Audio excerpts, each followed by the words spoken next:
The Nerdcast Empire is on the air. Do not adjust your date and time. We are here on a special Saturday edition of the Hard Rock Empire for Saturday, April the 26th, 2025. I am Matt in the studio. Great to have you along with us. We're going to have a special 2-episode weekend of the Hard Rock Empire. This is episode number 62 of the Hard Rock Empire, episode number 161 of the Nerdcast Empire. Great to have you along with us tonight. We are going to be talking about the music of April the 4th. We'll be back in about 24 hours' time to talk about the music of April the 11th. So a lot of music for you this weekend. Really excited to bring that to you here on the Hard Rock Empire. Joining me in studio on this Saturday night is Mike. Mike, how's it going? It's going. It's good to be back. Good to be back talking music. A lot of good music between this week and next week's selection that we go through. So pretty excited about that. A lot of news to talk about. It's been a while, but it's good to be back. Yeah, for sure. A lot of stuff going on, and certainly there will be more stuff going on as we go forward that will kind of alter our schedule over the next few weeks. But we'll try our best to kind of keep you up to date on when and where we'll be scheduled or we'll be streaming. And we hope you'll join us either live or on the VOD or on YouTube or on Twitch. Decided to kind of plug our YouTube stream today just because, honestly, we're getting a lot of views on YouTube. So we definitely want to take advantage of that. So hello to everyone who joins us on YouTube, either live or on the VOD, or the same on Twitch as well, or wherever you get your podcasts. We really appreciate it. No news podcast this weekend, just our 2 music podcasts, and our news podcast will be back next Saturday, so make sure you look forward to that. Let's get to some of the news Mike has mentioned, and really the reason why we kind of got off on our schedule last week was because of some wrestling, and it was indeed WrestleMania weekend. And as you see, the rundown says Rock at WrestleMania. No, it was not Dwayne Johnson at WrestleMania. He decided he was not going to show up. But it was not Don Morocco. It was not Don Morocco either. It was not Tim Raines. That's a little more obscure one, but it was indeed just some good old-fashioned rock and roll at WrestleMania, and we wanted to just touch on that briefly to kind of get things started. Both nights featured some rock acts performing. Obviously, I think the one that maybe, honestly, I'm not surprised to see them. We kind of knew was going to happen was Living Colour. Showing up to play CM Punk to the ring on the main event of night 1 of WrestleMania. And then Cain showing up to play Damian Priest to the ring for night 2 during his match against Drew McIntyre. The special acts went 0 for 2. Both of those guys were defeated. It's usually how that works for some reason. Usually how it works, but both certainly were very memorable performances. Curious to get your thoughts. Again, not surprised by Living Colour. We just saw them in live last year, and they were amazing. And that's got to be one of the better live performances of an opening song that WWE's ever had. Yeah, absolutely. I think with Living Colour, we had first heard that they were going to be playing on Fremont Street that weekend. And, when you hear that that's happening, 1 + 1 = 2, maybe they'll show up at WrestleMania. And then, lo and behold, that is what happens.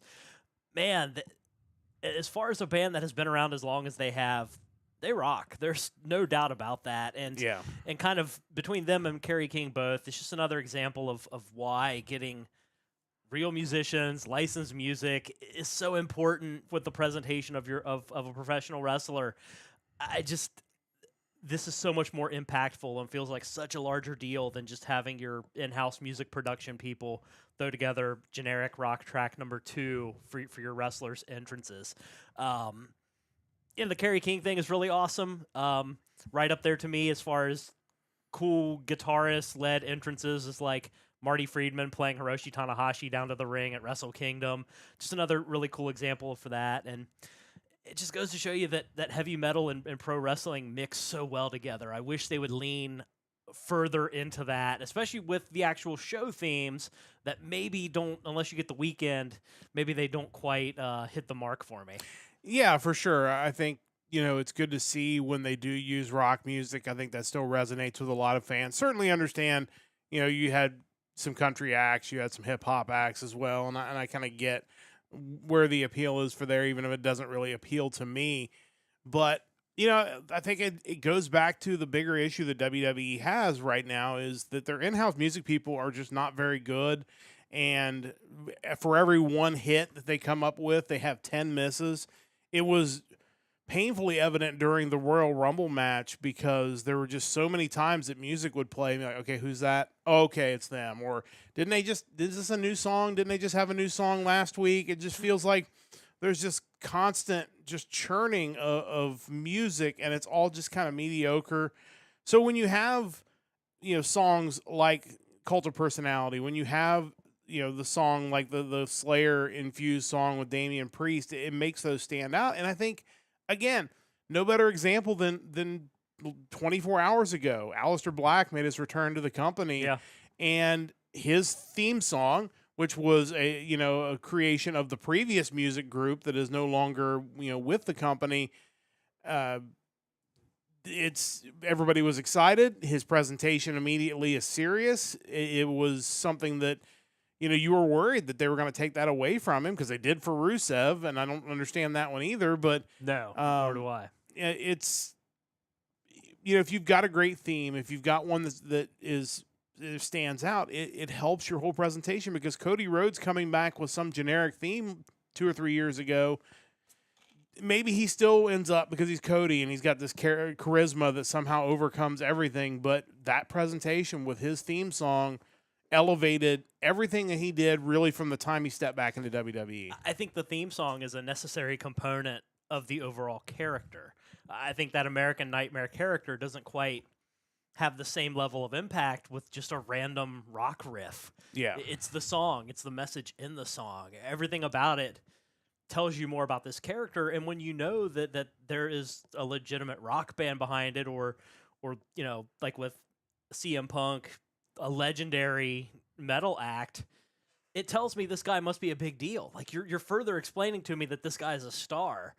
And to your point about the Royal Rumble, watching it almost feels like you're watching it from like 20 years in the future, and all those people had normal themes, but WWE didn't want to pay the royalties for it, so they just switched it out with kind of like if they were to air like an old ECW event, they wouldn't play any of the licensed music. It would instead be just some generic riff for everybody. That's what it feels like, only it's happening right in front of us in modern times. Yeah, it doesn't really make a lot of sense, and it's one area that they still need to step their game up. And when you have an opportunity to bring in people like they did, it makes it really all that more glaring that you could be doing that with a lot of other guys that are struggling to get over, or really could just use that presentation to push them to the next level. How do you determine who deserves that? I mean, why does Rhea Ripley get the theme she gets and not a random rock track? Like, not singling her out specifically, but it's that idea that she's a big star, but that song also helps. That gets her over even to a greater degree.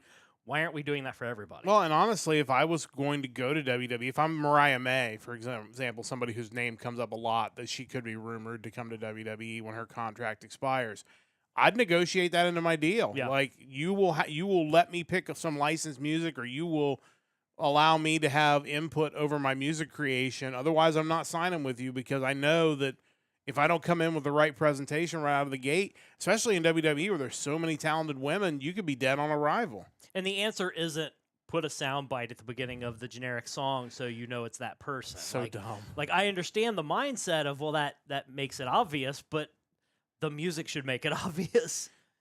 Just the whole, the breaking glass at the beginning of Stone Cold's theme has ruined music today, because now they just think, well, if we have this sound, they did it with Ricochet when he was there with the stupid gunshot. Well, it's sound. like The Rock. It's you smell what The Rock's cooking at the beginning of what then is really kind of a mediocre track. Yeah, for sure. But it's iconic because it has that sound bite at the beginning. Right. But it's at the same time that doesn't excuse laziness on music. So it was great stuff. We really enjoyed it. Most of WrestleMania was really good if you're a wrestling fan. Some of it at the end was not, but the vast majority was a positive experience. It was, for sure. We'll see where it kind of goes from here. But, yeah, if you get a chance, obviously, I think Slayer is going to be doing some dates, it sounds like, again. And obviously, Living Colour still very much touring. You should definitely go see them in person if you get the chance. Well, let's move on to a couple other news stories, and this is one that I think Mike and I are kind of on the same page as far as the idea, but maybe the execution didn't go so well right out of the gate. A story on Metal Injection's website about a Ghost concert that And they are going to be they are touring, and part of the touring issue is that they are not allowing people to have phones. And at the concert, they're having to lock them up prior to going into the venues. And evidently, some of these venues maybe just aren't equipped to be able to handle that. And because of that, there was an issue with a show in Birmingham in the United Kingdom where there was a very lengthy line to get in that lasted more than an hour. And I'm the fear is these types of things are going to deter bands from going this route, because honestly, there's a part of me that really kind of respects the idea of no phones at concerts. There's nothing more annoying. And I challenge you, and obviously it's very easy to do. Yeah, everybody's watching the concert through their phone, but I challenge you, pick some random moment from WrestleMania and go on YouTube and type it in, and you will see not just obviously a handheld version of the clip from somebody who recorded it on their phone, but I saw one of, I can't remember what it was, but it was from kind of the upper bowl, and you can see like all the people in the front section have their phone out.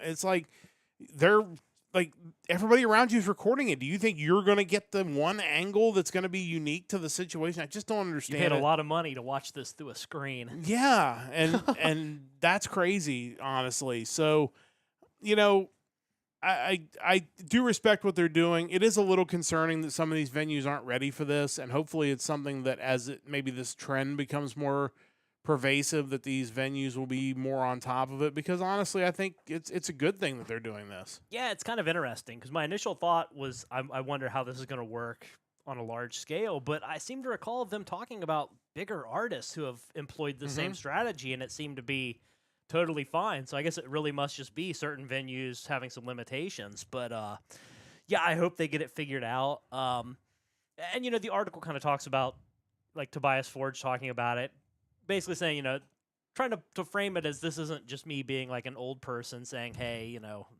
I don't want you to do this, or I don't want you to have any kind of video footage of me. It's not even so much that. It's more about enjoying an experience where you're not connected. And I think that's the big thing, and that, yeah, I get you paid money for the ticket. You should be able to do what you want, whatever. But I don't think people really understand. I think a couple hours unplugged from your phone would actually do you a world of good beyond just watching the concert. Yeah. I think we've allowed ourselves to just be constantly connected, and I don't know if that's always the healthiest way to live. I don't think you always need to be plugged in. I think take 3 hours and just enjoy live music with a bunch of people around you. Enjoy the experience of just living in the real world, and don't worry about what's going on X or Facebook or Instagram. Just let that all, that's going to be waiting for you on the other side. Just enjoy the moment. I think it would be therapeutic for a lot of people if you gave yourself regular time, whether it's daily, weekly, or even just at concerts, to just step away from it. Yeah, for sure. And again, you're recording a video that's not going to be great to look back on. Like, if you want to take some pictures, like, that's completely fine. Yeah. Like, take some pictures of the stage, take some selfies to show you were there. Like, I got no problem with that. But the phones are not made, they're not high quality camera devices to record great audio. And the audio is really the bigger issue more than anything else. Yeah. It's just not going to be great coming through your phone. So hopefully, like I said, hopefully it's not an issue where you start seeing this become more common, where there's lots of lines to get into these concerts. I will say, like, the only thing I will say about the issue that they kind of gave me just a little bit of concern is I'm hoping that if we're doing this, that they will also give you the option to have either paper tickets or printed tickets. Because, to be honest, if I was going to a concert where they were going to lock my phone up, I would want to be able to leave my phone in my car. Yeah, and to me, that's the ideal answer. Just not bring it in at all. I don't have to worry about having it in some sort of like secured bag and any kind of mishaps that could possibly occur from that. Just leave it in my glove compartment, move on. But the challenge is if your ticket is digital and you've got to take your phone into the facility to get in, then you have no choice but to take the phone in with you. So I would, it would be nice if it was a case where, you could just have some sort of paper ticket or something that would allow you to leave your phone behind. I'm a very old school person, so the thought of having an old ticket stub is really cool still. As meaningless and unimportant as it is, it's that identifiable thing that, hey, that meant you were at that concert. You have that old tearaway stub left. I get that there's probably some money saving involved here, but I don't know. There's just a certain novelty about it that I enjoy. The old Ticketmaster tickets that you used to get Yeah. before everybody really hated Ticketmaster. And then Ticketron, which was another ticket company back in the day that basically did the same thing. So we'll see. Hopefully it ends up working out better. We'll kind of keep an eye on that and see if there's any more stories that come forward as the concert tour continues. One last note, we always like to talk about festivals on here. Of course, we'll be talking in a couple weeks about what was Rock on the Range, now Sonic Temple, which will be coming up in Columbus in a couple of weeks, which will cause another schedule change on our podcast. But this is the Monsters of Rock Cruise has announced bands for the upcoming event. It'll be coming up, actually, this is for next year's event, April 12th through the 17th, 2026, starts in Miami. Also going to be Puerto Plata and Great Stirrup Cay. This is a pretty outstanding lineup. I'm not a big fan of cruises, and I don't know that I would go on one. But if I were to want to go on one cruise, this is a pretty good option. There's several bands and several artists that we have talked about on this podcast. We have spotlighted their albums on top of big name acts as well, but I think if you're the type that doesn't mind doing the cruise thing, you should probably get your tickets for this one.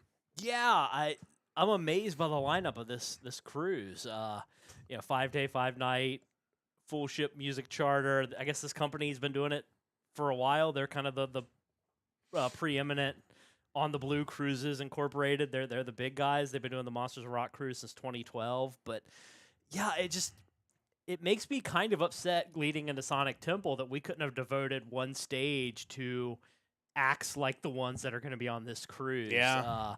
I think, like, obviously you kind of got your heavy hitters of bands I have seen or would like to see again, like your Night Rangers, Queensryche, Stripers, Symphony X, Y&T, Slaughter, Disneyland After Dark. But, bands that we've talked about on the podcast that I've not seen, that, bands like Nestor, Black and Blue, Tough, I would love to see them. You have 3 different iterations of Jeff Scott Soto performing, whether it's with David Ellefson, Jason Bieler, or by himself. Yeah. So you can't go wrong there. There's just so much to like about this concert bill, and I'm sure Eddie Trunk will be there hosting it if I had to guess. So really awesome, and I would love to see something like this on the mainland. Yeah, and Crazy Licks, another band that I've picked a couple of times, are going to be there as well. I mean, it's a really, really good lineup, and I wish there was like a date where you could just go see them in port, and then I could fly in, go see the concert, and then bail out. But it's not that I have anything against cruises per se. When you think of like heavy metal concert cruises or pro wrestling cruises, that just doesn't seem like the ideal setup as far as, hey, we're on a boat with all these people for 5 days. I don't know. Are those the people you want to hang out with for 5 days? No offense to metal fans. It's great for a concert, but what about the rest of the time? Yeah. Exactly. It would be like anime convention cruise. I don't think you'd want to go on that either. No.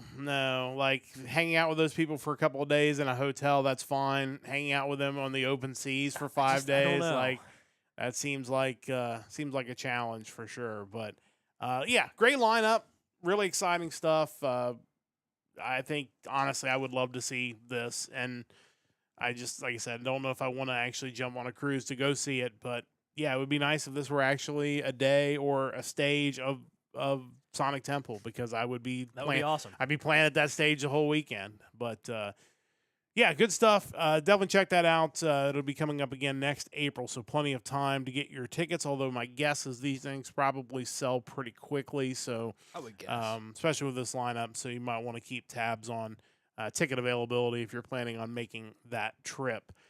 Before we get to the new music, just a reminder, check out our website, nerdcastempire.com. Of course, you got all of our old podcasts on there. You can go to our store. Again, schedule kind of a little different for the next couple of weeks. We'll eventually get it settled out once we get kind of on the other side of Sonic Temple. I think will be when things kind of normalize. We'll be on the other side of tennis season 2, so that'll definitely help. But this week, we'll be back tomorrow night, obviously, with another episode of the Hard Rock Empire. It's music, April the 11th, another really good week in music. So we'll have that tomorrow night. No news podcast on Monday. We'll be back with our next news podcast on Saturday, 8:30 a.m. Eastern Time. So join us for that. And then, of course, a week from tomorrow, another episode of the Hard Rock Empire as we talk about the music of April the 18th. So a lot of music stuff coming up over the next couple of weeks. Hope you'll enjoy and join us for what should be a really good weeks of music, honestly, coming up over the next couple of weeks. But it's time to get to the new music of this week, which reminds me it's time to paste the playlist in the chat. Of course, each and every week, Mike goes through and pulls a list of the new releases for a given date. That given date in this case is April the 4th. And then he will go through and try to find a track off of each one of those new releases and put them in a playlist. That playlist has been added to the chat on both YouTube and Twitch. And again, as I always say, I encourage you to go through the playlist on your own, try to find your own list, try to find your own favorite releases, because there really is something for everyone on these playlists.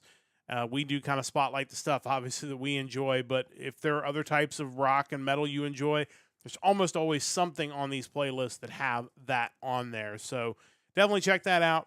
We go through, we pick our two favorites each, and then we spotlight them here on the podcast. And again, another really good week, very interesting week, some very unique bands. I was interesting to hear all the different sounds this week, and I know you've got a couple of really good ones, really interesting, especially one really interesting one this week. But always excited to get to the new music, so let's do that at this time. Mike, why don't you kick us off with your first choice of the week? Yeah, you can only play it safe so many picks in a row before you really have to go out on a limb, maybe find something a little further out from left field. But yeah, my first band isn't that. My first band is pretty much right in my wheelhouse as of late. It is the first studio release from a Tampa, Florida-based new wave of traditional heavy metal band.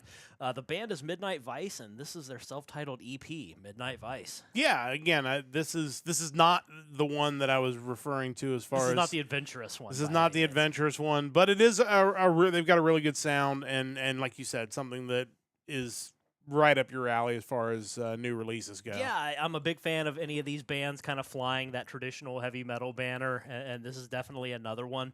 They formed back in 2020 and originally released this EP in 2023.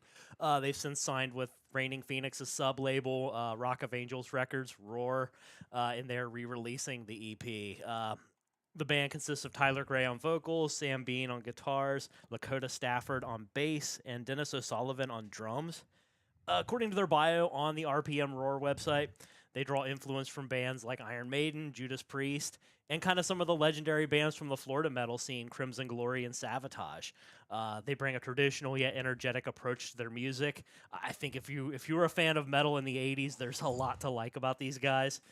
The Dead Rhetoric website had an interview with Tyler Gray, the vocalist, and he kind of talked about some of his earliest influences, saying, quote, "My dad was a big Headbangers Ball kind of guy. Always had VH1 Classic on every Saturday morning. And I guess that introduced him to a lot of the classic glam stuff. But then growing up, he was also into skateboarding, which exposed him to other styles of rock like punk and early heavy metal. And, like a lot of us, you grow up on that stuff, and then you kind of move into some of the more obscure stuff as you get older, and that's what he did. And you can definitely hear it in their sound. The album itself is solid. It's 7 tracks, but it's solid front to back. It includes a cover of Savatage, their song White Witch, at the end of the album. But if you're into the new wave of traditional heavy metal movement, this is definitely a band you want to keep an eye on. I think this is a great first EP from these guys, and I'm excited to hear what's next from them. Standout tracks include Strike in the Night, Spellcaster, Baptized by Fire, and the track that I picked to listen to tonight, Mysteria. And one reminder we always throw out there each and every week, if you listen on Twitch or on YouTube, live especially, you'll get to hear the music clips from the albums. If you listen on the VOD, there's a pretty good chance you'll get them. If you're listening on your favorite podcast network, Spotify, Apple Podcasts, you may or may not, you won't get to hear the music and hopefully the other issues with the podcast. Real Player, Winamp, wherever you get your podcast. But Shoutcast. Yeah, but we're not able to include the music clips on there because of copyright issues. But definitely encourage you to check out our podcast live, because that's the one place you're guaranteed to get to hear the music clips. Let's get to one of those music clips now. This is Midnight Vice, their self-titled album. This is the 5th track off of that album, Mysteria. Let's listen to a little bit of that now. With my heart drowned in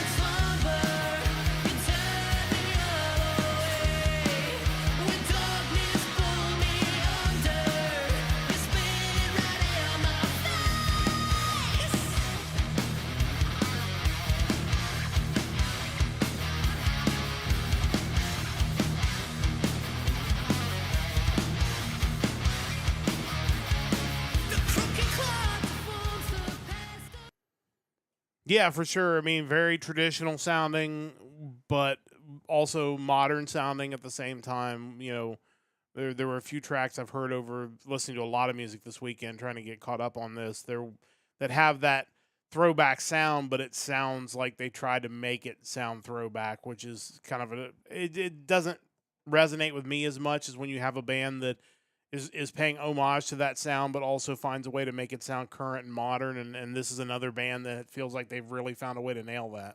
Yeah, I would agree. It's again, you're kind of looking at who are going to be the bands that in 5 or 6 years we're still talking about in relation to this movement, and based on this alone, it's hard to imagine these guys won't still be at it and kind of being at the forefront. Yeah, for sure. Definitely check that out. Midnight Vice, really good stuff from them. Our first release of the week.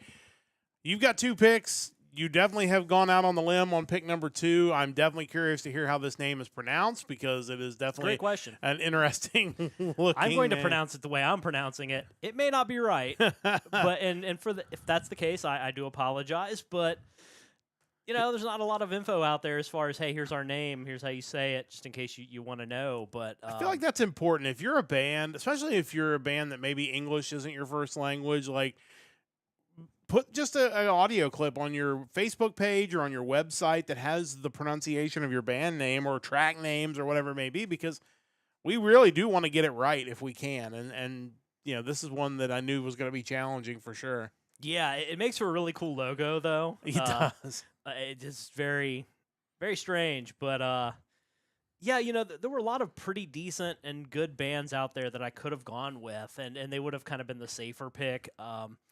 This one here, I typically kind of stray away from really long albums or albums that I know are going to be highly conceptual. Even though I like that stuff, it's kind of a big ask for a band you're not familiar with to just jump right into what's like an epic.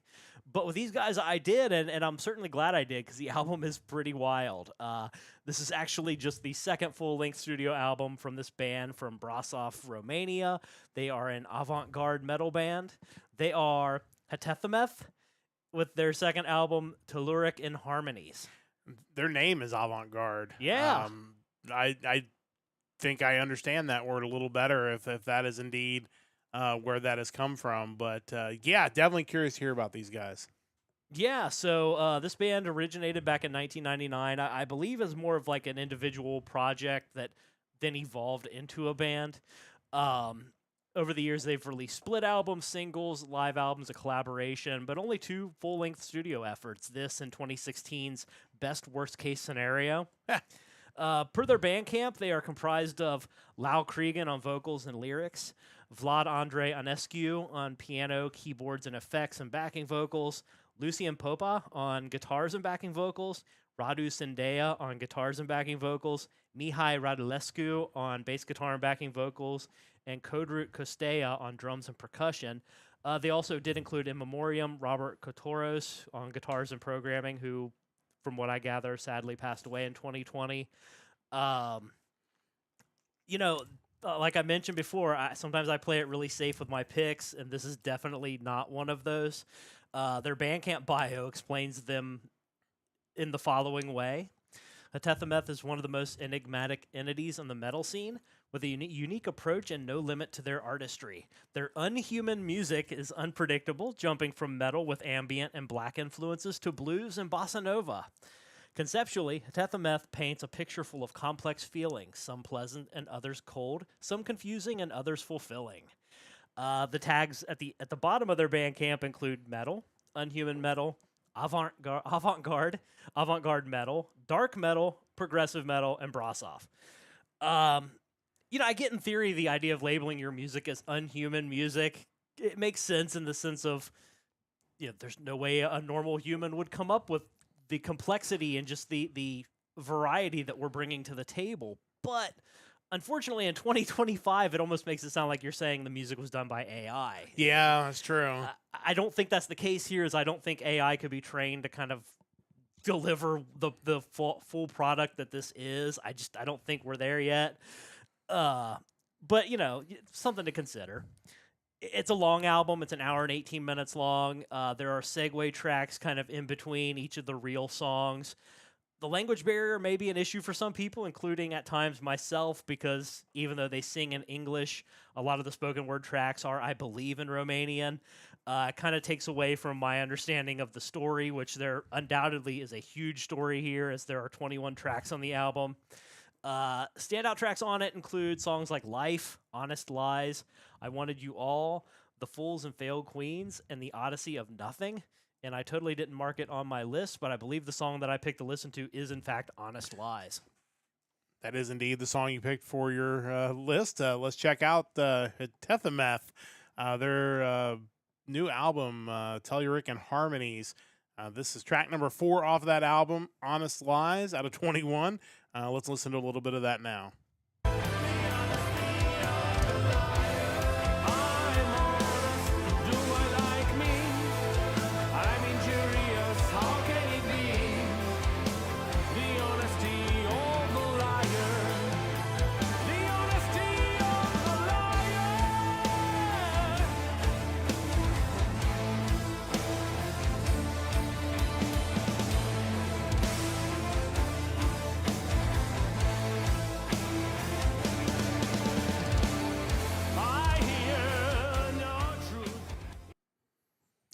Yeah, I mean, it definitely feels like there's a progressive element to their influences, whether you want to say it's someone like Dream Theater or potentially even like older prog, progressive. Yeah. There's certainly some Dream Theater elements there, but yeah, there's definitely also kind of Yes type prog. There's it's definitely out there, and but the vocals are very much melodic. Metal, kind of theatrical melodic metal. Yeah, if I were to kind of try to label it. So they definitely stand out really from both of those things. Your typical AOR melodic metal and your typical progressive metal. It's definitely something in the middle. And it's certainly tough too to pick in one soundbite what this band is, because their sound is so wide ranging. I tried to pick something that was probably more of an accessible sound than some of the rest of the album, but it's really enjoyable stuff. It's just not, I'm cruising to the store and back, let me pop something in. No, it's an adventure. You have to kind of digest the whole thing. But if you're just relaxing and want to listen to something that's going to kill some time, then this would certainly be an enjoyable listen. Yeah, I'm interested in checking more of it out. 21 tracks is a lot, but I mean, clearly they've put a lot of work into this album, and definitely worth checking these guys out. And again, something a little bit different than maybe what we typically pick, which is always kind of fun to throw out a unique recommendation. But Hteththemeth is definitely on that list of unique choices for the year. So definitely check that out. And if we do some sort of unique pick list at the end of the year, I think they would definitely be on it. I have 2 picks as well, and I did not pick 2 AOR bands this time. So for me, that's kind of going outside of the box. The first choice this week is a Canadian heavy metal band from Toronto, formed in 2023. They are Breaker, with their self-titled EP, which is also Breaker. These guys actually released this EP back in the middle of 2024. Very similar story to what Mike was just talking about with a different band. They recently signed with Wormhole Death, and now Wormhole Death is re-releasing their EP here in 2025. It's definitely, and you'll notice it from the track that I play, has a new wave of British heavy metal vibe to it. But I think definitely on the heavier side, definitely on the speedier side, more towards speed metal than maybe a straight-up new wave of British heavy metal. The band is Turje Fiskveton on vocals, Caleb Beal on bass and guitars, and Ryder Johnson on drums. It's only a 3-song EP, so pretty easy to get through, but they're off to a great start. I saw one review compare them to Judas Priest. I think there's definitely some Judas Priest vibes in this band. Also, reading a Facebook post of theirs, it does sound like they're working on a full-length album. Maybe now that they've signed with Wormhole Death, maybe they're working on something a little more complete, so I'm really excited for that. I look forward to that coming out maybe sometime later this year, and we'll be able to check that out. But for a first EP, kind of getting a chance to get it out in front of the masses on a label now, I think they're making a really good first impression. I think people need to check it out. Obviously, standout tracks include the whole thing because it's 3 songs, and they're relatively short. You can get through the whole EP in 10 minutes and 12 seconds. So definitely worth doing that. The song we're going to listen to on the podcast is the self-titled, both from album and name. The song is going to be Breaker. So let's check these guys out now. This is Breaker with the Breaker EP, and we're going to listen to the track called Breaker, which is the first song on this album. Let's listen to a little bit of that now. You've been gambling on borrowed time. Diamond scales on budgets don't lie. Cut the cards in, place your bets. You can handle what's coming next. Dealing with your life. Come and meet your nigga. Yeah, you can't hide, it's time. Yeah, time to meet the breaker.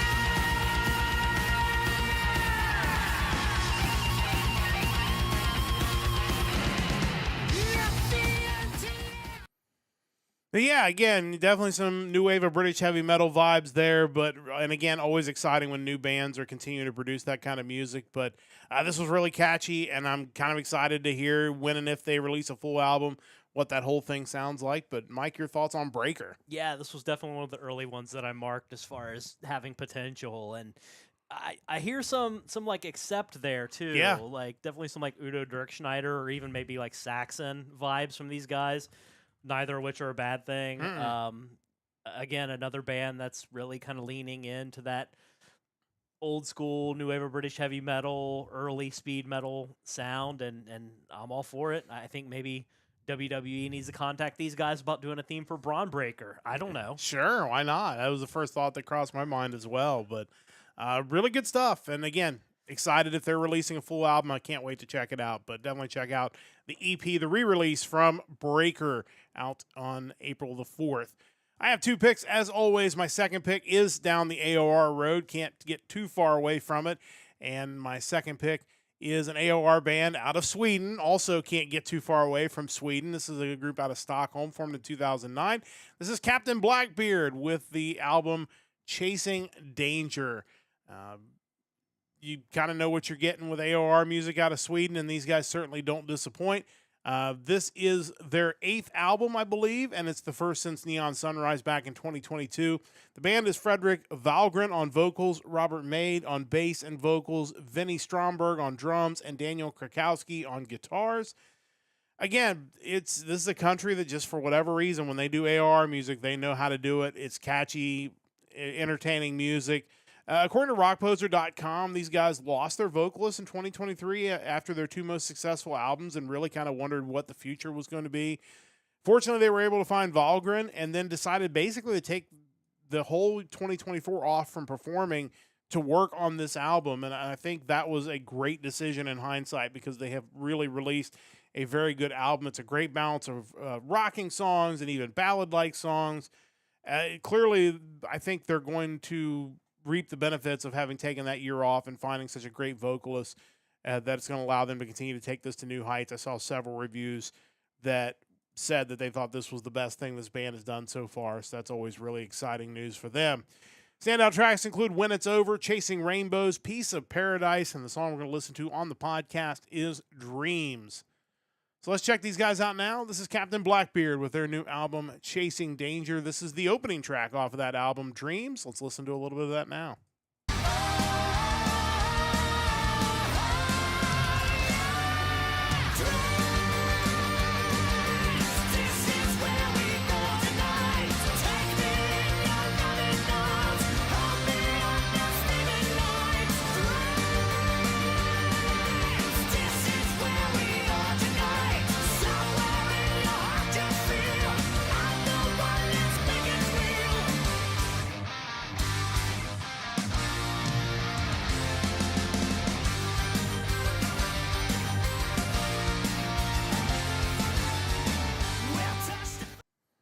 But yeah, I mean, you like Swedish AOR rock, this band is absolutely up your alley. That's the opening track, and it really just set the tone for the whole album. And it was a really easy listen. It's 39 minutes for 10 songs, so you're going to go right through this album very quickly, but definitely encourage everybody to check out Captain Blackbeard and their release from April the 4th. Mike, your thoughts? It's kind of weird, but it's refreshing in a way to hear a band that sounds like this and they're not signed to Frontiers. Yeah. Like, oh, it's a different label. That's awesome. There are numerous other labels that are pursuing this kind of sound. This again felt like one of those obvious picks. The second I heard it, like, oh yeah, these guys got it. And there's been such variety in the last few weeks that like you almost don't expect this sound. You expect so many other wide-ranging metal sub-genres and sounds. It's always refreshing to hear a band like this. Yeah, for sure. And again, like you said, there's so many labels out there now that are putting out this kind of music, which is really great to see. And this is another one that basically is doing that. So definitely check those guys out. Really great stuff from Captain Blackbeard. Really enjoyed that album. That takes care of our new picks for this week. It is time to get into the vault, where Mike and I will give you a couple of classic albums you need to check out. Mike is literally, as I say every week, and I'll say it again tomorrow night, I'm sure, going through the vault, his literal vault of albums that he owns and doing it by letter, and he is up to the letter H this week, and a lot of great choices, I'm sure, for the letter H, but what did you decide to go with for the letter H? Yeah, there's a lot out there for the letter H. I always go back and I refer to the first round of my alphabet just to make sure I don't repeat bands if I can help it, or albums even more so. The first time around, I picked an album from Halloween, which is kind of the most obvious H band in my library. Sorry, Hootie and the Blowfish. But I mean, they're great too. For sure. So the first time around, I went with 2000's The Dark Ride from Halloween. So kind of that next act that I have a pretty decent catalog of their work is the band Him. And with that in mind, I picked kind of the first album of theirs that I was introduced to that really got me into the band and, got me collecting the majority of the rest of their work. This is their 2003 fourth studio album. The album is Love Metal. Yeah, I kind of found out about them through you, like so many of the bands that released music at this time, and I didn't know really what to make of Him to start with, but obviously not exactly the same, because I don't want to make it sound like they're the same thing, but the thought of, if you're into modern music, a band like Ghost that has used a certain satanic like imagery that you could immediately write off if you didn't know any better, but once you get into the music, you're like, oh, this is actually really fun melodic music. Like Him, probably harder than Ghost, and for probably sure. less fun, and really. maybe a little less fun, but at the same time, like, he's not advocating burning down churches. We're not talking about some of the stuff that the hardest of like Norwegian black metal gets into. There's still a lot of melody when it comes to Him. This is definitely like the softer side of Scandinavian music. Yeah. For sure. And it's interesting because like the Heartagram logo, which has become synonymous with the band, really wasn't used all that frequently until this album. This was kind of their first album that had it front and center, like, boom, this is our logo.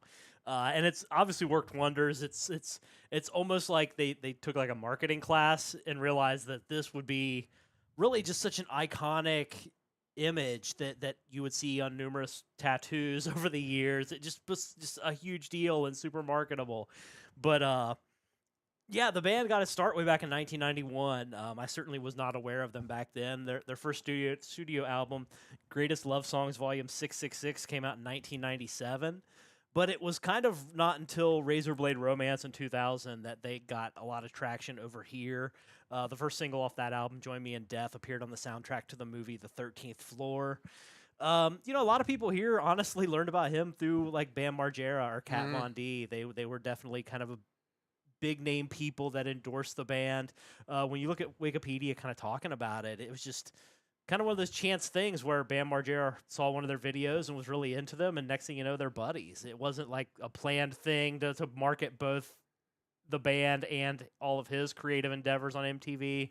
It just happened, but you can't really think of him without equating it to Bam Margera at this point, for better or worse. And honestly, even though I got into the band through a friend, it's entirely possible that's how they found out about the band. For sure. Love Metal, released in 2003, according to Wikipedia, has a more raw sound and organic sound. I kind of look at it because I listened to this album, and then I'd picked up the 2 previous albums, Deep Shadows and Brilliant Highlights and Razorblade Romance, and even though I liked songs off both those albums, I felt like Love Metal was a more complete hard rock effort. Like, it felt like it rocked a little harder, rocked consistently from front to back. Yeah, it had some softer tunes, but even they had more of an edge and maybe more of a pop sensibility than the other two. I don't think of myself necessarily as a huge gothic rock or metal fan, but just kind of to humor myself, I went through the Wikipedia lists of both genres, gothic rock and gothic metal. And turns out, according to Wikipedia, the bands that are gothic metal, I like quite a few of them, as it turns out. Bands like Amorphis, Charon, Cradle of Filth, Danzig, Darkseed, Delane, Hymn, Catatonia, Lacuna Coil, Leah, Nightwish, Poison Black, Sentence, Typo Negative, Xandria. When I think of gothic metal, I think Sentence and Poison Black. They're kind of my main 2 bands. Hymn is definitely kind of a different, maybe more pop sensible angle to that. Maybe even more gothic, to be honest, in a way. But I like all of them. As far as this album goes, standout tracks include Buried Alive by Love, The Funeral of Hearts, Soul on Fire, Circle of Fear, Endless Dark, and honestly, probably one of my favorite tracks of Hymn's entire catalog, The Path. Like, it's kind of downtrodden and slow and depressing, but it's just an amazing song. Definitely one to check out. And just the album in general. It's just a really strong album, probably my favorite of theirs throughout the years. Yeah, good stuff. Yeah, again, it's a band that I probably wouldn't have found on my own. I think that's... But there are a lot of bands from this era that I would say that about. I mean, you talk about seeing a music video and becoming a fan. I mean, I just think of Stratovarius in that category. We saw that one music video for Hunting High and Low, and that was like, oh, well, these guys are actually amazing. Like, why, like I would have never, and it wasn't a music video that I saw over here. No. Like, it was something that was just floating around on the internet that we came across. Like, there was so much of that in the early 2000s, and I hate to sound like the old guy, but sometimes I kind of hate that for the modern generation, that they didn't have that era where you were downloading things and you didn't know what you were getting, or you'd be online and find a music video for a band that you had never heard of. Like, there was that just raw, naivety of what you were going to get out there that just made it kind of interesting and fun. Well, it's funny you mentioned catching a music video and getting into a band from it. I kind of feel like with a band like him, and I don't know exactly what the video was that Bam Margera saw that got him into him, but I feel like even for these guys, it wasn't until after Love Metal when you got to Darklight and you had like Rip Out the Wings of the Butterfly. Like, I remember that being on MTV a lot. That was 2005, but I also feel like 2005 was kind of the tail end of when that was a possibility. You had this album, you had Avenged Sevenfold, City of Evil. Like, who doesn't remember the Backcountry video or Beast and the Harlot? Yeah. Like, I feel like that was kind of those last dying breaths of MTV being able to introduce you to new hard rock. Honestly, I wouldn't even know about a lot of the music videos that are being made today if it wasn't for this podcast. Yeah. Because I see most of them when I watch your list, and it's like, oh, this band has a music video. Like, who are they making them for? Is it simply for YouTube, or Must are be. there still outlets out there that are like, hey, send us your video, we'll air it God knows where?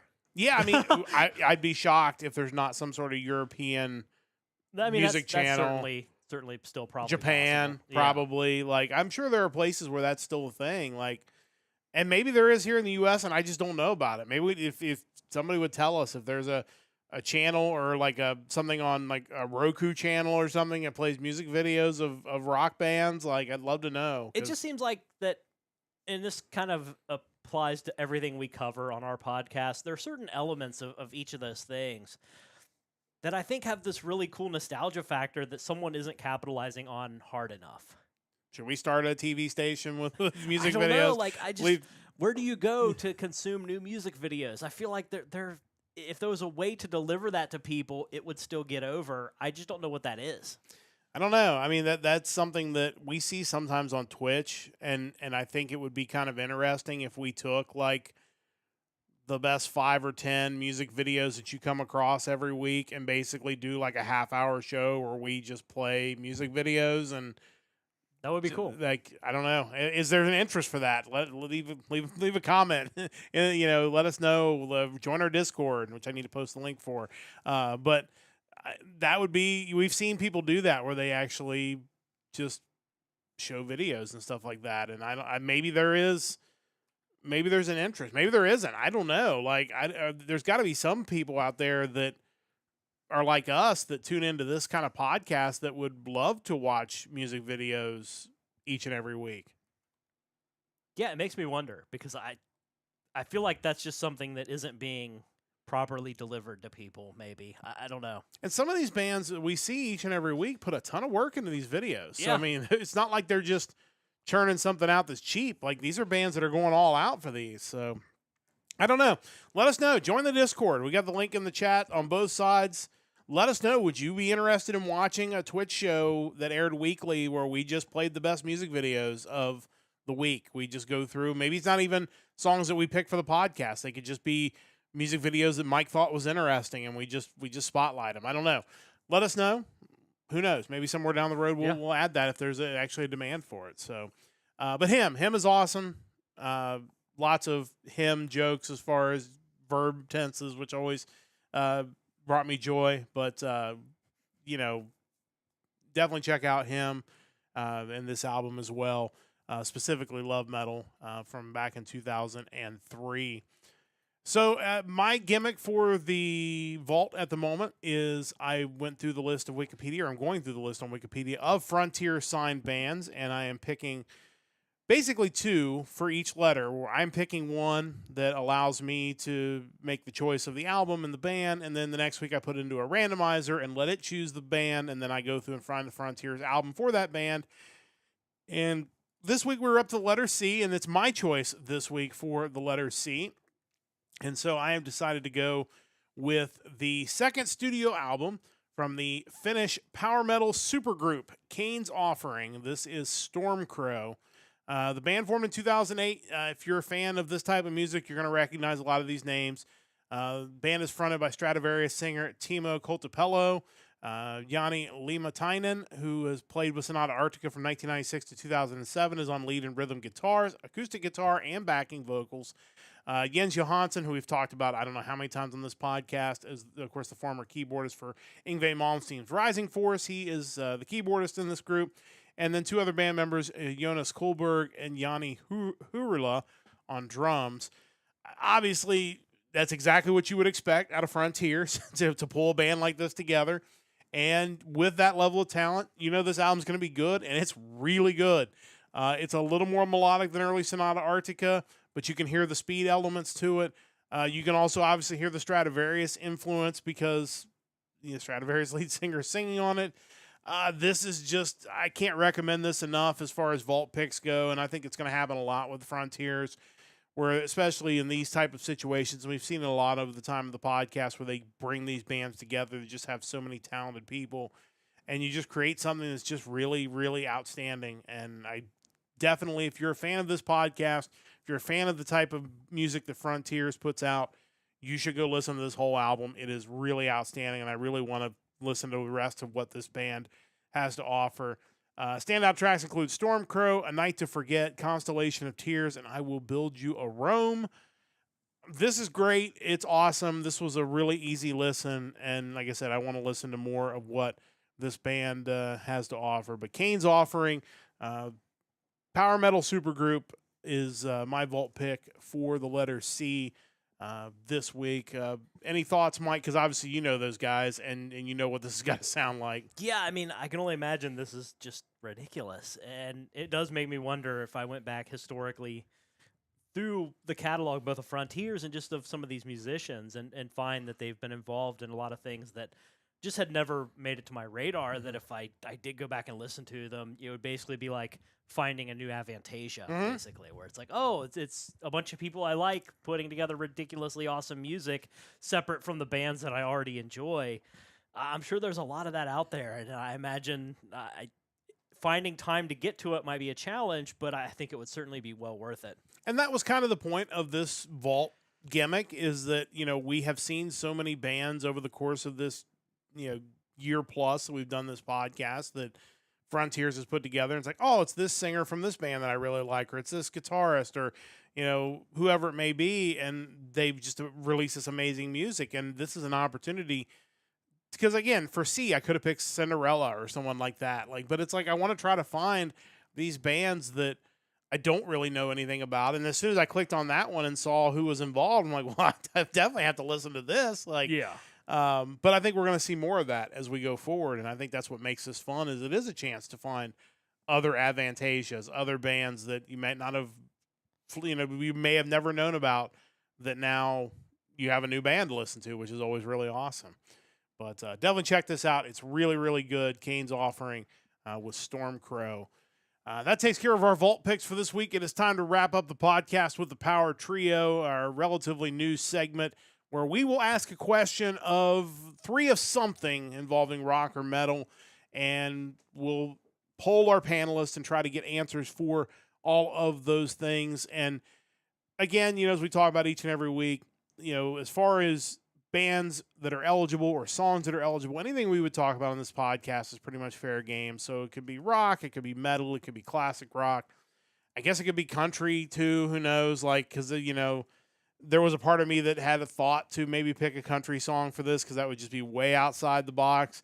I did not in this case. But this is a question I'm sure we're going to come back to many times on the Power Trio. So plenty of opportunity to get some other stuff. But the question this week is your top 3 cover songs. And there are so many cover songs in music. And I think, this is a great opportunity to get a chance to hear a different take on some song that you really like. And, when cover songs are done well, they're really memorable, but they're also really memorable when they're not done well.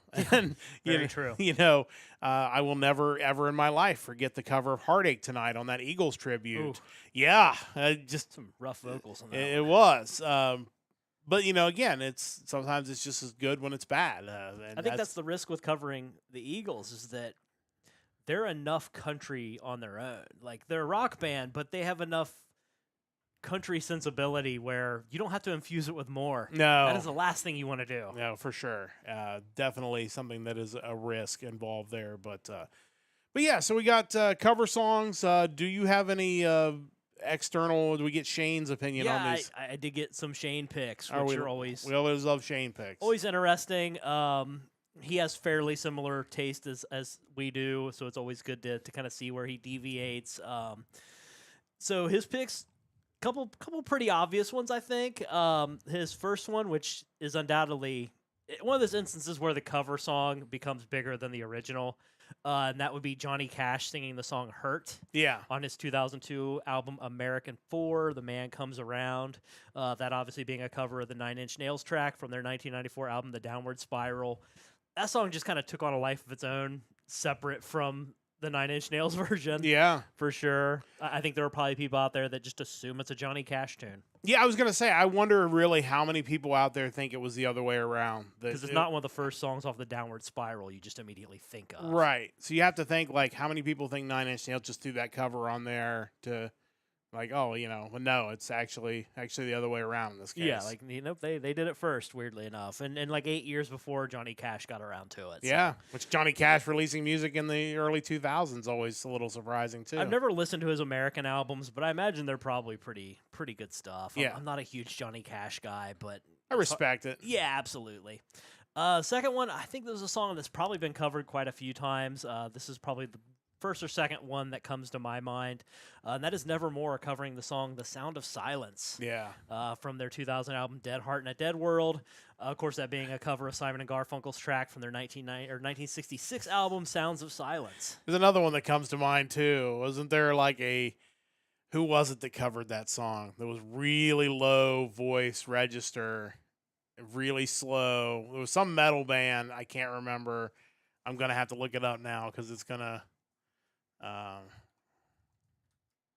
It's a tough one because I'm sure there are a lot of non-metal acts that have also covered that song. Yes, for sure. I'm sure it'll be on their Wikipedia page because they usually have the list of covers, notable covers. But while I look that up, feel free to continue. Yeah, on. so he had an initial third option, and then he ended up substituting it out for a different one. The substitution, the one that he ended up going with, was Marilyn Manson singing "Sweet Dreams Are Made of This" Oh, okay. from his 1995 EP "Smells Like Children." Obviously, that being a cover of the Eurythmics song from their 1983 album of the same name. Yeah, I mean, for a lot of people, this is probably the song that put Manson on the map. Classic cover. Probably his best cover because he has done some other covers throughout his career, but kind of hard to argue with it. It was a big deal. Was it Disturbed that did the cover of Sound of Silence? I know they did do a cover. I feel like it was like really low and really.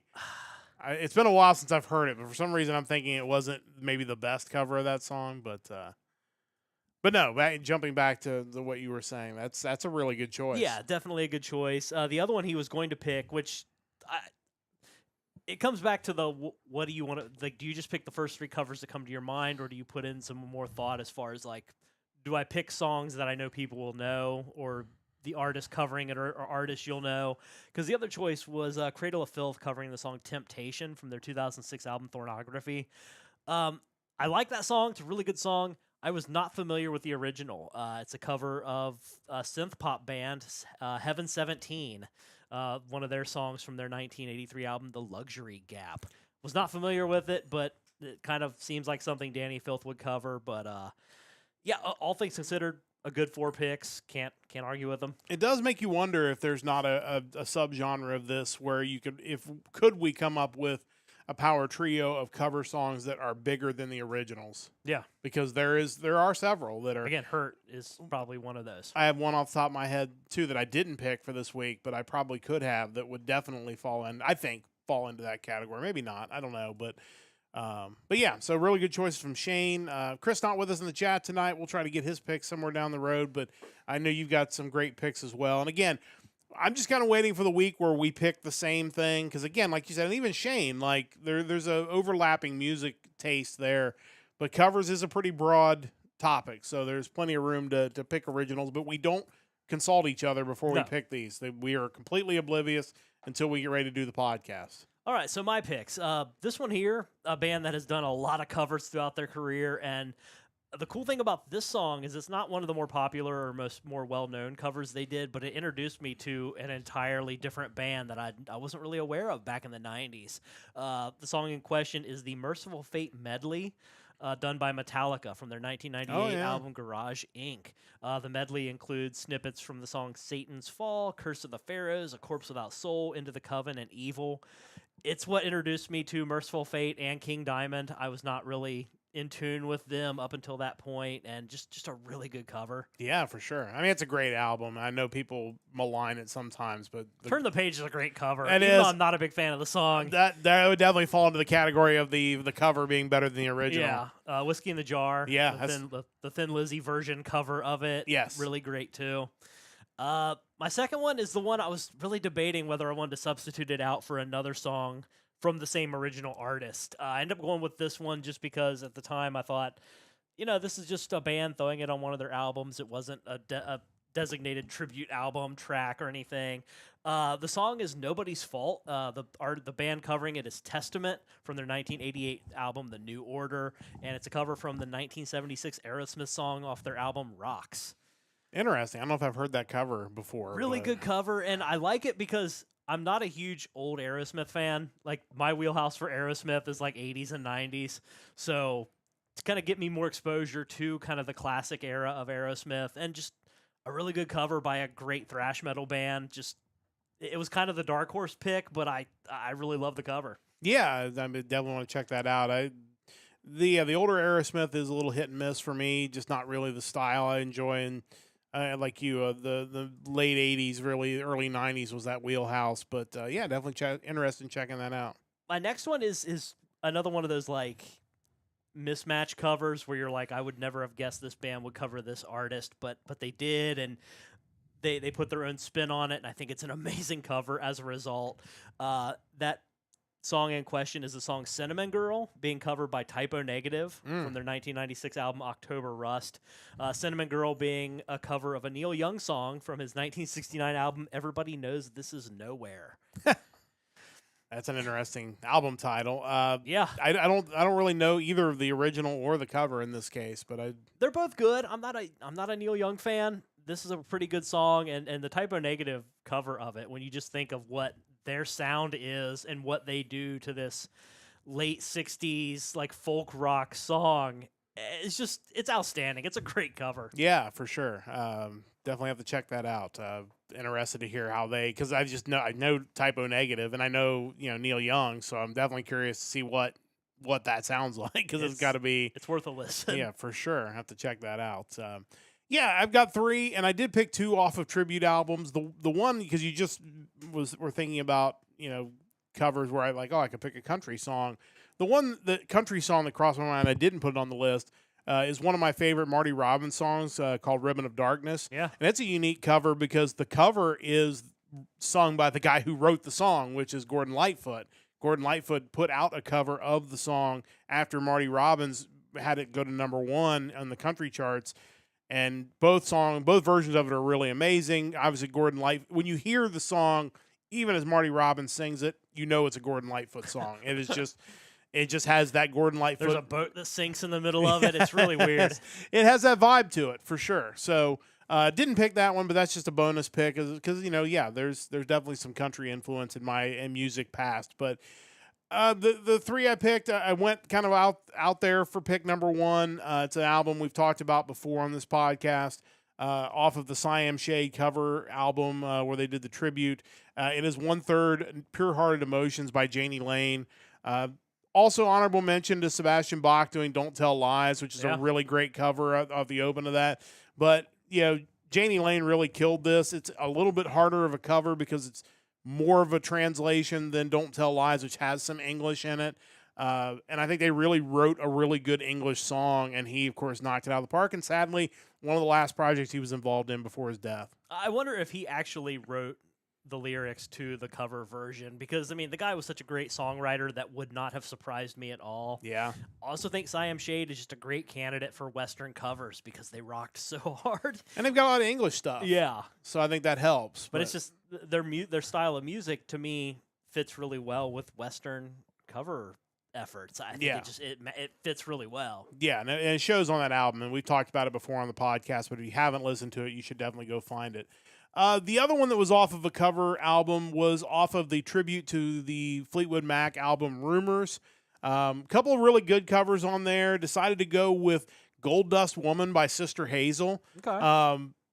Again, Sister Hazel, I don't say they're a one-hit wonder, two-hit wonder maybe at most, but this is really good from them. And it makes me wonder how many bands were in that mid to late 90s window that, weren't grunge, because obviously you had the grunge rock and then you had kind of the pop, whatever you want to call it, that Sister Hazel and bands like that were in. You just wonder if bands like that could have just done what they wanted to do instead of what was popular and got them hits, what it would have sounded like, because this is much harder than what you hear in All For You, which is obviously their big song. You just wonder, what does the rest of their stuff sound like? If you found obscure stuff off of their catalog, is it a little bit harder than what their big pop hits are? Because they killed this. They did a fantastic job on what is not the easiest song to sing. Yeah, it's funny because I think back to I want to say it was the Headbangers, the Headbanger, whatever the documentary was called. Oh, not the actual documentary, but the series afterwards. Headbanger: A Metalhead's Journey or whatever it was. Yeah. But the actual series, when they went into grunge, they talked to some of the artists in that subgenre, and they talked about really having such a healthy respect and admiration for 70s rock. And I kind of wonder if that isn't the case with a lot of the artists, not even just within grunge, but just within pop and rock in the 90s, where maybe the music of the 80s didn't really speak to them as much, but they found themselves more kind of along the lines of a Fleetwood Mac, who were really one of the classic rock bands of the era. And maybe it's not too surprising when you look at that that tribute album, the names that you see covering it, those are probably artists that were inspired by Fleetwood Mac. Yeah, a lot of artists that were huge at that time, and there's some really good ones. I honorable mention to Tonic's cover of Secondhand News. I was thinking Cranberries, Go Your Own Way. That's a great cover. Really good stuff, and a song that really fits the Cranberries. That song sounds like they could have written it, but that's a good cover album too. Rumors is a great album. I know sometimes when you hear these big time classic albums, sometimes people run away from it because they think it's overhyped. That's a great album.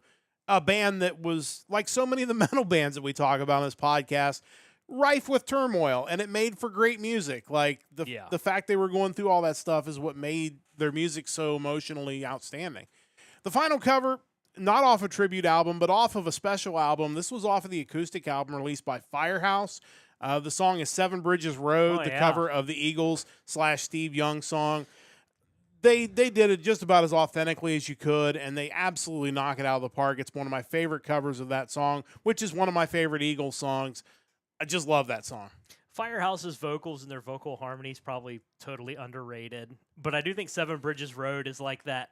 If you want to prove to people you can sing, that's the song you choose to do. Yeah. I'm not a big bluegrass guy, but this is about as close to bluegrass as I can still listen to and really enjoy. Cinder Blocks from Sonata Arctica being another.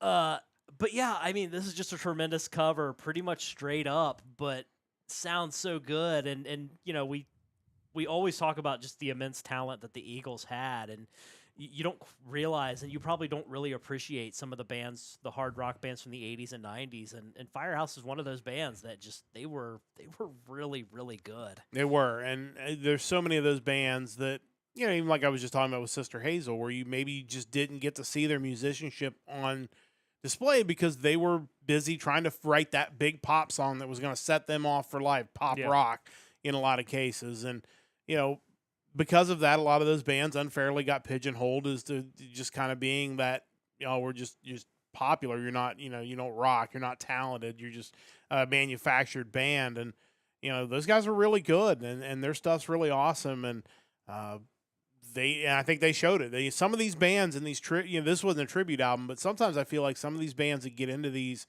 cover situations and tribute situations is a way for them, obviously, one, to thank influences that led them to this musical journey, but two, sometimes they show their chops off and say, hey, look, we can do this. Like, we're really good. And I think they absolutely showed it there. Yeah, and I think, again, Seven Bridges Road is really one of those songs that if you want to show people the chops you have, especially from the vocal side of it, that's one of those songs you pick. Like, it's very demanding, and it really tests the depth of your harmony. But, man, if you can nail it, it's a great song. And that band in general, Firehouse, like, go back and listen to their first album. It's, for late era hair metal, so to speak, it's just a tremendous album. These dudes were awesome. Yeah, for sure. And from just up the road, right? Are they an Ohio band? Is it Firehouse that was from, like, somewhere in Ohio? Or had members in Ohio? I'm trying to think. I feel like they toured around here pretty extensively. They're from Virginia. Okay. Maybe they have people that live in this area. But I do feel like that they, up until their lead singer passing away, they were touring in this area pretty extensively. Yeah, for sure. But yeah, great. It's just a really great band. Another one, and another really great cover. And we want to know your covers. Again, join our Discord. Tell us what your favorite covers are. Join the, on the YouTube comments, both on the live video and on the VOD that we'll post a little bit later on. Let us know, what are your favorite rock and metal covers. We definitely want to hear about that, and we'll revisit that topic somewhere down the road on another episode of the Power Trio. But that is going to wrap things up for this edition of the Hard Rock Empire, and we're going to have a bonus edition of the Hard Rock Empire. Actually, this was the bonus edition, if you want to get technical about it. We'll be back again tomorrow with another episode of the Hard Rock Empire. It'll be the music of April the 11th, so make sure you join us at our normal time, 7 o'clock Eastern time tomorrow night on the Nerdcast Empire. Big thanks to Stove Leg Media for their continued support of our podcast. Big thanks to Mike, as always, for his work on this podcast. And a big thanks to you for listening whenever and wherever you are listening. Please follow us on Twitch and on YouTube. We're continuing to try to build our followers. Please tell a friend, share our posts, whatever you can do. We're on social media at Nerdcast Empire, pretty much everywhere. And join us live or on the VOD. We really do appreciate it. But that is going to wrap things up. We'll be back with you in less than 24 hours' time, 7 o'clock Eastern time tomorrow, for another episode of the Hard Rock Empire. Until then, don't forget to join the Empire, the Nerdcast Empire.